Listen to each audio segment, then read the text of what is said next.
நடிகை த்ரிஷா இப்போ சங்கீதா அவர்களுக்கு ஃபோன் போட்டு பேசியிருக்காங்க அப்படின்ற ஒரு தகவல் தாங்க சமூக வலைத்தளங்கள்ல ரொம்பவே வைரலாக வந்து பரவிட்டு இருக்கு.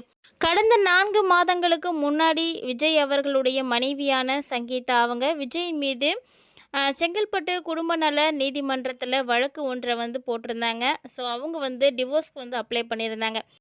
இப்போ அந்த விவாகரத்து வழக்கையும் தன்னுடைய கணவர் மீது போடப்பட்டிருக்கக்கூடிய 3 விதமான மனுக்களையும் அவங்க வந்து விசாரணை இல்லாமல் வந்து வித்ட்ராவல் பண்ணியிருக்காங்க. ஸோ இந்த ஒரு விஷயத்தை கேள்விப்பட்ட உடனே பார்த்தீங்கன்னா த்ரிஷா ஃபோன் பண்ணி சங்கீதா கிட்ட வந்து விஷ் பண்ணியிருக்காங்க. ஏன்னா சங்கீதா அவங்க இவ்வளோ நாளாக வந்து ஏதோ ஒரு வகையில் தவறாக ஒரு புரிதலால் இப்படி வந்து செஞ்சுட்டாங்க. ஸோ கண்டிப்பாக சமூக வலைத்தளங்களில் சொல்லக்கூடிய விஷயங்களையும் நடக்கக்கூடியதையும் கண்டுக்காதீங்க. உங்களுக்கு தெரியும் விஜயை பற்றி, ஏன் இந்த மாதிரிலாம் நடந்துக்கிறீங்க? ஸோ நீங்கள் இப்போ வந்து மனசு மாறி இது பண்ணதே வந்து எனக்கு ரொம்ப ரொம்ப ஹாப்பியாக இருக்குது அப்படின்னு அவங்க வந்து சொல்லியிருக்காங்க. அதாவது த்ரிஷா என்ன சொல்லியிருக்காங்கன்னா, அவங்க தரப்புல இருக்கக்கூடிய நியாயங்கள வந்து சொல்லியிருக்காங்க சங்கீதா கிட்ட. "ஏன் நீங்க வந்து இவ்ளோ வந்து புரிஞ்சுக்காம இருக்கீங்க? எனக்கு விஜய் வந்து நெருங்கிய நண்பர். நாங்க 2 பேரும் சேர்ந்து ரொம்ப காலமா வந்து இந்த சினிமா ஃபீல்டுல இருக்கோம். நாங்க 2 பேரும் சேர்ந்து நெறைய ஹிட் படங்கள வந்து கொடுத்துருக்கோம். ஸோ அப்போலேருந்தே எனக்கு வந்து ரொம்ப நெருக்கமான நண்பர் தான்.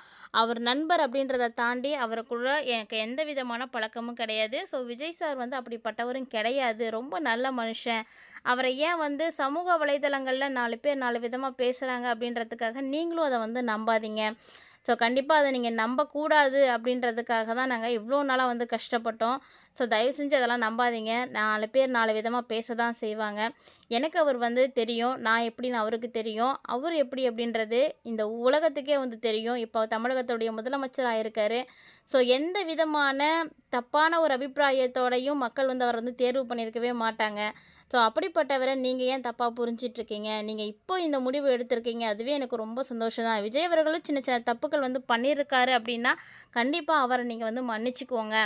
அவருக்காக நான் வந்து மன்னிப்பு கேட்டுக்கிறேன். நீங்க 2 பேரும் சேர்ந்து சந்தோஷமா வந்து வாழணும். அதுதான் என்னுடைய ஆசையும் கூட. ஸோ இந்த விஷயத்த நான் கேள்விப்பட்ட உடனே உங்களுக்கு வந்து வாழ்த்து பண்ணணும்னு ஃபோன் பண்ணேன். அதே மாரி அம்மாவும் உங்கள்ட்ட வந்து பேசணும்னு ஆசைப்பட்டாங்க. அம்மா வந்தாலும் நான் இந்த விஷயத்த வந்து சொல்றேன். அவங்களோடயும் வந்து நீங்க பேசுங்க. ஏன்னா அவங்களுக்கும் வந்து இது வந்து ரொம்பவே வந்து சந்தோஷம் தரக்கூடிய விஷயம் தான். நான் வந்து இவ்வளோ நாளா வந்து இந்த சினிமா ஃபீல்டில இருக்கேன் அப்படின்னாலே, அதுக்கு காரணமே விஜய் சாருடைய ஃபேமிலி தான். ஸோ அவங்க எனக்கு ரொம்ப வந்து உதவி பண்ணியிருக்காங்க. அவங்க இல்ல அப்படின்னா நான் இந்த இடத்துக்கு வந்திருக்கவே முடியாது. நானும் ரொம்ப கஷ்டப்பட்டு, ரொம்ப வந்து படாத பாடுபட்டு தான் இந்த இடத்துக்கு வந்திருக்கேன். இப்போ வந்து சினிமால ஒரு நல்ல நடிகையா இருக்கேன் நானு அப்படின்னா, அதுக்கு கண்டிப்பா வந்து எப்போதுமே வந்து விஜய் சாருடைய ஃபேமிலி வந்து எனக்கு ஒரு காரணம். அவங்க இல்ல அப்டின்னா, இன்னைக்கு நான் இந்த இடத்துல இருந்திருக்கவே முடியாது. எனக்கு அந்த அளவுக்கு அவங்க வந்து உதவி பண்ணியிருக்காங்க. ஸோ, அந்த ஒரு நன்றிக்காக அவங்களுக்கு நான் என்னைக்குமே வந்து துணையா இருப்பேன். ஸோ, விஜய் சார விட்டுட்டு நான் வந்து அ போக மாட்டேன். ஏன்னா, எனக்கு அவர் வந்து நல்ல நண்பர் தான். என்னைய பொறுத்தவரைக்கும் நான் அவர் கூட அப்படி தான் பழகிட்டுருக்கேன். அவரும் என்கிட்ட அப்படி தான் வந்து இருக்காரு. ஸோ, ஒரு ஃபங்ஷன போய் நாங்க சேர்ந்தாப்புல அட்டெண்ட் பண்றோம். ஒரு மீட்டிங்க்கு நாங்க போறோம் அப்படின்றதுக்காக, அத வந்து யாரும் தப்பா வந்து பேசாதீங்க. அது வந்து தப்பா நினைக்காதீங்க அப்படின்ற மாரி அவங்க கேட்டிருக்காங்க. ஸோ சமீபத்தில விஜயோடைய பர்த்டே கூட செலிப்ரேட் பண்ணியிருக்காங்க. அதுக்குமே அவங்களுக்கு ரீசன் இருக்கு. ஏன்னா ஒரு நண்பன் அப்படின்ற முறையில அவங்க வந்து பர்த்டே வந்து செலிப்ரேட் பண்ணியிருக்காங்க. ஏன்னா இப்போ பார்த்தீங்கன்னா, விஜய் வந்து தனியா தான் இருக்காரு. அதாவது அவங்க மனைவி இல்ல, மகள் இல்ல, மகன் இல்ல, கூட இல்ல. ஸோ அப்படிங்கும்போது அவருக்கு அந்த ஃபீலிங் வரக்கூடாது அப்படின்றதுக்காக அவங்க வந்து பர்த்டே செலிப்ரேட் பண்ணியிருக்கலாம். ஸோ ஏன் நம்ம எல்லாருமே பாசிட்டிவாக அத நினைக்கக்கூடாது? எல்லாருமே வந்து நெகட்டிவா வந்து பேசுறதுனால தான் அந்த விஷயம் வந்து அவங்கள ரொம்பவே வந்து கன்ஃப்யூஸ் பண்ணிடுச்சு. ஆனா நீங்க கூட எங்களை வந்து தப்பா நினைச்சிட்டீங்களோ அப்படின்னு நான் ஒரு செகண்ட் வந்து பயந்து போயிட்டேன். தயவு செஞ்சு அப்படிலாம் எதுவும் நினைக்காதீங்க. விஜய் வந்து ரொம்ப ரொம்ப நல்லவரு. விஜய பத்தி உங்களுக்கு தெரியும். நான் சொல்லி தான் தெரியணும் அப்படின்ற அவசியம் கிடையாது. உங்களுக்கு நல்லா தெரியும். ஸோ இப்போ நீங்க எடுத்திருக்கக்கூடிய இந்த முடிவு பார்த்தீங்கன்னா, எங்களுக்கு ரொம்ப சந்தோஷத்த குடுக்குது. ஏன்னா கடந்த 4, 5 மாசமாவே இந்த பிரச்சனை போட்டு எல்லாரையுமே வாட்டி வதச்சிட்டு இருந்துச்சுங்க. சொல்லப்போனா விஜய் சாருடைய ஃபேமிலியில யாருக்குமே நிம்மதி கிடையாது, சந்தோஷம் கிடையாது. என்னதான் விஜய் அவர்கள் வந்து போட்டி போட்டு இந்த தமிழகத்துக்கு வந்து முதல்வரா வந்து ஜெயிச்சிருந்தாலுமே கூட, அவர் முகத்துல அந்த சந்தோஷமே இல்ல. அதுக்கு முக்கியமான காரணமே வந்து இந்த ஃபேமிலி ப்ராப்ளம் தாங்க.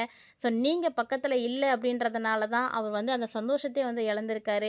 இனி அவர் ரொம்ப சந்தோஷமா இருப்பாரு. என்னைக்குமே அவருடைய சந்தோஷத்துக்கு முழுமையான காரணம் நீங்களா மட்டும் தான் இருப்பீங்க. அதில வந்து எந்த மாற்று கருத்துமே கிடையாது. ஏன்னா, அவர பத்தி எங்களுக்கு நல்லா தெரியும். அவருக்கு அவங்களுடைய ஃபேமிலி ரொம்ப ரொம்ப முக்கியம். அவர் எந்த அளவுக்கு ஃபேமிலிக்கு வந்து இம்பார்ட்டன்ட் குடுப்பாரு அப்படின்றதும் உங்களுக்கு தெரியும். அதனால 4 பேர் 4 விதமா பேசுறாங்க அப்படின்றத நெனச்சு நீங்க கவலைப்படாதீங்க. தப்பா நெனச்சுக்காதீங்க. ஸோ நடந்தது எல்லாமே நடந்து முடிஞ்சு போச்சு. இனிமேட்டுக்கு நீங்க 2 பேரும் சேர்ந்து சந்தோஷமா வந்து வாழணும். அத தான் நாங்க எல்லாருமே எதிர்பார்க்குறோம். சொல்லப்போனா இப்போ உங்களுக்கு ஃபேமிலி மட்டும் கிடையாது. தமிழக மக்களே வந்து சப்போர்ட்டா இருக்காங்க. நீங்க செஞ்ச விஷயத்துக்கு எல்லாரும் உங்கள தூக்கி கொண்டாடிட்டு இருக்காங்க. அந்த அளவுக்கு ஒரு விஷயத்த செஞ்சிருக்கீங்க. ஏன்னா, தமிழக அரசியல்ல அவருக்கு மிகப்பெரிய பிளாக் மார்க்கா இருந்த விஷயமே வந்து தன்னுடைய மனைவியே வந்து தன் மேல இந்த மாரி அவதூறுகள வந்து சொல்லியிருக்கிறது தான். அத தான் வந்து 4 பேர் வேற மாரி வந்து பேசுனாங்க. எதிர்க்கட்சியில இருக்கக்கூடியவங்க கூட விஜய் சார பத்தி பேசுறதுக்கு இது ஒரு முக்கியமான ஒரு காரணமா இருந்துச்சு. ஆனா, அந்த வழியும் நீங்க பிரேக் பண்ணிட்டீங்க. இப்ப அதையும் வந்து மறைச்சிட்டீங்க. ஸோ இதுவே வந்து அவருக்கு வந்து ஒரு சக்சஸ் தான். அவருடைய வாழ்க்கையில அவர் இன்னும் வந்து நெறைய வளரணும், நெறைய விஷயங்கள் வந்து செய்யணும், சாதிக்கணும். இந்த மக்கள் வந்து அவர வந்து தேர்ந்தெடுத்து கொடுத்துருக்காங்க. அவங்களுக்கு அவர் எப்போதுமே வந்து நம்பிக்கை உள்ளவரா வந்து செயல்படணும். எல்லாருடைய கஷ்டங்களையும் போக்கக்கூடிய ஒரு நல்ல முதலமைச்சரா அவர் வந்து இருக்கணும். இன்னும் வந்து தொடர்ந்து அவர் வந்து பணியாற்றணும் அப்படின்ற மாரி நெறைய விஷயங்கள வந்து சங்கீதா கிட்ட வந்து த்ரிஷா ஷேர் பண்ணியிருக்காங்க. ஸோ த்ரிஷா பேசுறத எல்லாத்தையுமே சங்கீதா வந்து ரொம்ப அமைதியா வந்து கேட்டுட்டு இருந்திருக்காங்க. ஆல்ரெடி பார்த்தீங்கன்னா, சங்கீதாவையும் எந்த தப்பும் சொல்ல முடியாதுங்க. நம்ம நெறைய பேட்டிகள்ல பார்த்துருப்போம். சங்கீதாவுடைய மாமனார், மாமியார் சங்கீதாவ பத்தி நெறைய விஷயங்கள வந்து ஷேர் பண்ணியிருக்காங்க. ரொம்ப புகழ்ந்து சொல்லியிருக்காங்க. நல்ல மருமக, ரொம்ப நல்ல ஃபேமிலிக்கு ஏத்த ஒரு பொண்ணு. அந்த மாரி அவங்களுக்கு நெறைய நல்ல பேர் தான் இருக்கு.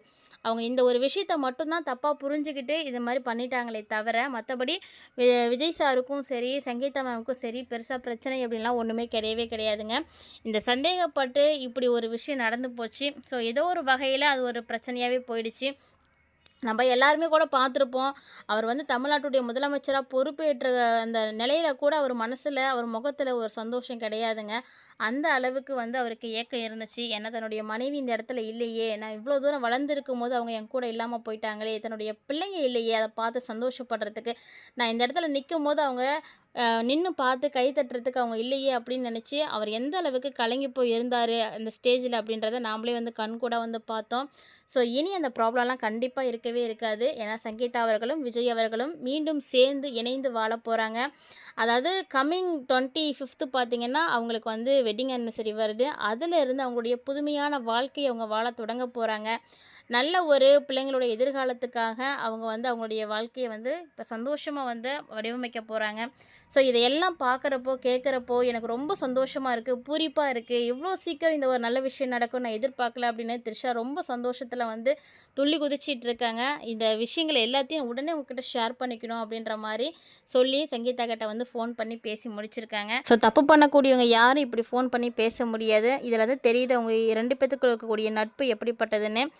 2 பேத்துக்கிட்டயே இருக்கக்கூடிய நட்ப பத்தி நீங்க என்ன நினைக்கிறீங்க? உங்களுடைய தனிப்பட்ட கருத்துக்கள கமெண்ட் பாக்ஸ்ல கமெண்ட் பண்ணுங்க. மேலும் இந்த மாரி நெறைய இன்ட்ரஸ்டிங்கான தகவல்கள தெரிஞ்சுக்கிறதுக்கு நம்ம சேனல சப்ஸ்கிரைப் பண்ணிட்டு ஃபாலோ பண்ணிக்கோங்க.